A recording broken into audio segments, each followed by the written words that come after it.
Hello दोस्तों, स्वागत है आपका हमारे यूट्यूब चैनल पर। आज हम समझेंगे कि जो ब्रिटिश साम्राज्य में या जब ब्रिटिश आए थे तब उन्होंने कुछ स्थायी बंदोबस्त व्यवस्था जो थी वो भारत में लागू की थी, जिनमें जमींदारी, महलबाड़ी और रैयतबाड़ी व्यवस्था क्या थी उसके बारे में बिल्कुल सबसे आसान शब्दों में हम अभी आपको समझाते हैं। सबसे पहले अंग्रेज जो अपना शासन चलाते थे उन्हें उसके लिए एक राजस्व की आवश्यकता होती थी। राजस्व यानी टैक्स की आवश्यकता होती थी, जिसके चलते उन्होंने 3 व्यवस्थाएं लागू की थी। सबसे पहले जमींदारी, दूसरी महलबाड़ी और तीसरी जो व्यवस्था थी वो रैयतबाड़ी थी। तीसरी व्यवस्था रैयतबाड़ी थी। जो जमींदारी, सबसे पहले जमींदारी थी, उसके बाद महलबाड़ी, उसके बाद रैयतबाड़ी, ये 3 व्यवस्थाएं मुख्य रूप से महत्वपूर्ण थीं।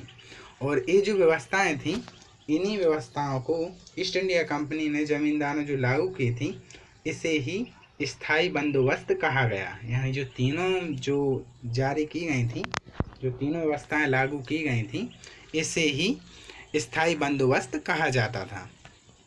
उसके बाद इसमें क्या था कि जो जमींदार थे उनकी जिम्मेदारी रहती थी। सबसे पहले जमींदारी प्रथा जो थी उसमें जमींदारी से समझ लेना, जो जमींदार थे उनकी जिम्मेदारी थी वो एक किसी निश्चित स्थान पर उन्हें नियुक्त कर दिया जाता था और जमींदारों की जो ज़मीन थी वो किसानों पर जो थे वो किराया वसूल करते थे और जो टैक्स प्राप्त होता था जमींदारों को वो उन्हें अंग्रेज को देना पड़ता था।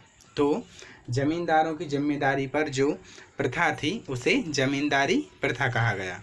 इसे लॉर्ड कॉर्नवालिस ने, तत्कालीन जो गवर्नर जनरल थे, उन्होंने लागू किया था। ठीक है, और जमींदारी व्यवस्था को लागू करने में कॉर्नवालिस की बड़ी भूमिका रही थी।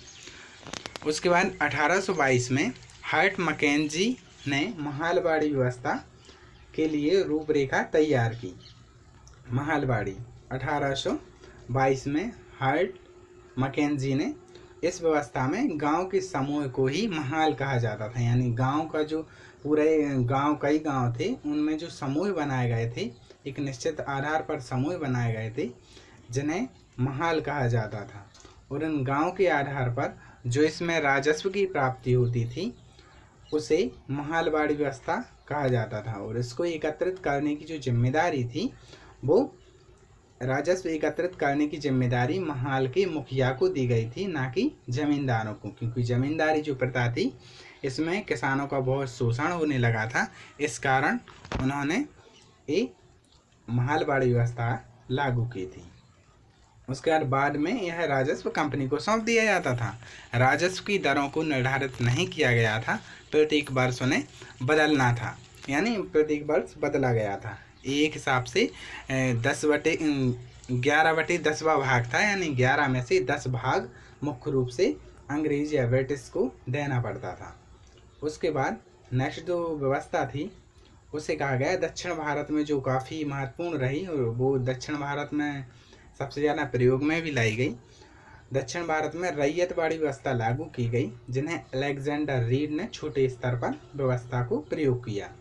इसके बाद थॉमस मुनरो ने रैयतबाड़ी को विकसित रूप करने में पेश किया और पूरे दक्षिण में इसे लागू कराया गया।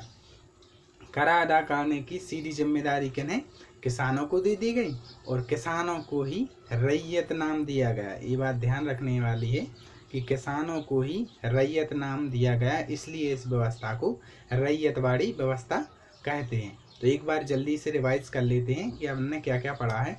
सबसे पहले जो जमींदारी प्रथा है, ये जमींदारी जो प्रथा है, जमींदारी प्रथा क्या, जो जमींदारों के अंडर में थी और जिस आधार पर किसानों से उन्हें पहले टैक्स या राजस्व वसूला जाता था और कंपनी को दे दिया जाता था, तो इसे जमींदारी व्यवस्था कहते थे। दूसरी है महलबाड़ी व्यवस्था। महलबाड़ी यानी संपूर्ण गांव या बहुत से गांव होते थे, उनका एक समूह निश्चित कर दिया जाता था और उस समूह के आधार पर एक जो मेन मुखिया रहता था उसको ये जिम्मेदारी दी गई थी कि वो ये टैक्स कलेक्ट करके इन ब्रिटिश को दे या ब्रिटिश कंपनी को दे। और लास्ट वाली है जो रैयतबाड़ी व्यवस्था थी वो क्या मुख्य रूप से दक्षिण भारत में थी, दक्षिण भारत में फैली।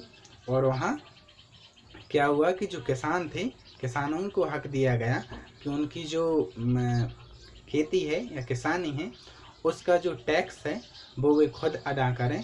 ये काफ़ी सफल भी रही है, तो रैयतवाड़ी व्यवस्था इसे कहा गया। तो दोस्तों कैसा लगा ये वीडियो कमेंट में ज़रूर बताइएगा, और वीडियो को लाइक और चैनल को सब्सक्राइब कर लीजिएगा। Thank you, thanks for watching.